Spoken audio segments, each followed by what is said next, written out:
முருங்கைக்கீரையின் சாறு இரத்த அழுத்தத்தை சரியான அளவில் வைத்திருக்கவும் மனப்பதற்றத்தை தணிக்கவும் உள்ளது.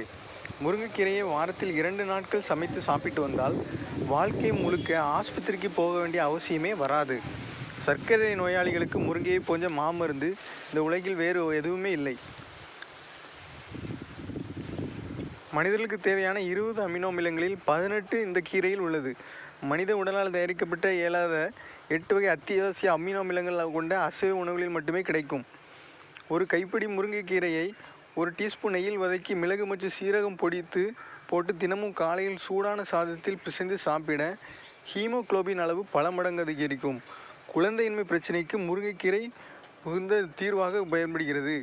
இது நரம்புகளுக்கு வலு கொடுக்கும். முருங்கைக்கீரையில் தயிரில் இருப்பதை விட 2 மடங்கு அதிக புரதமும், ஆரஞ்சு பழத்தில் உள்ளதை போல 7 மடங்கு அதிகமான வைட்டமின் சி கிடைக்கிறது.